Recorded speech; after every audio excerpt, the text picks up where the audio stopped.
Hi everyone. I'm reading from notes, so forgive my presentation of this little video. I've been looking at English grammar these past few days, and I was looking at the grammatical transformation of verbs and gerunds. And I immediately thought of the spiritual transformation in the New Testament when a sinner becomes an adopted child. So let me explain grammatically what's going on with my thinking. In English, certain words are followed by either an infinitive, open brackets, to plus a verb, close brackets. For instance, to walk, to pray. And a gerund, open brackets, hyphen ing form, close brackets, like singing, the ing part. And the choice often changes the meaning. I propose that the noun represents the sinner before adoption, the gerund represents the adopted child, the transformed status. A gerund implies an ongoing action or identity, just as a Christian is continuously declared righteous and lives as God's child. So, how far can we take what I'm trying to get over theologically? Well, in English, you can say much about anything. So, God's action can be taken in the verb,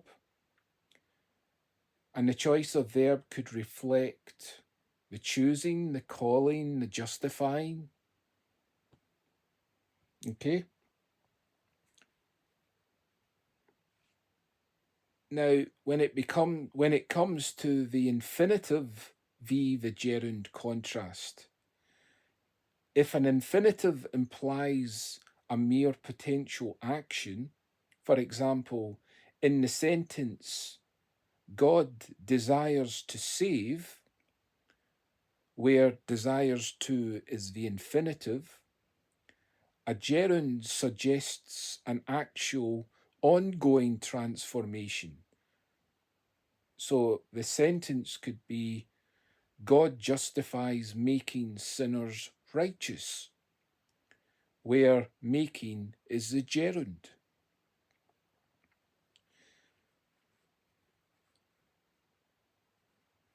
Now, does this have any biblical parallels?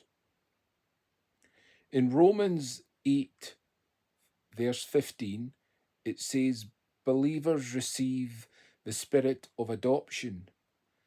The shift from sinner to child is an identity change, much like a noun becoming a gerund.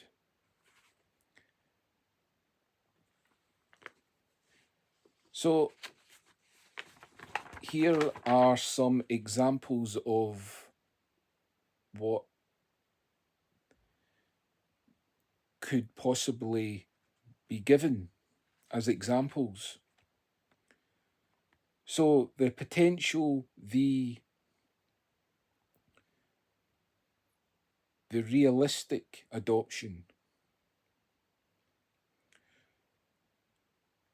So we have the sentence, God desires to save sinners. Desires to is the infinitive, and it expresses intention of a possibility. The next sentence, God saves making them his children. Making is the gerund, and it expresses actual adoption and transformation. The next sentence, God calls to redeem sinners. Here we have the infinitive again, calls to, and it highlights the purpose, to redeem sinners. The final sentence is God calls redeeming sinners into sons and daughters. So here we have the gerund again, where the word is redeeming, and this act is ongoing. Now, I hope that was explained. I'm sure I didn't want to go into English grammar because I'm not very knowledgeable about it, but what I do know, I wanted to make use of it. So, bye for now.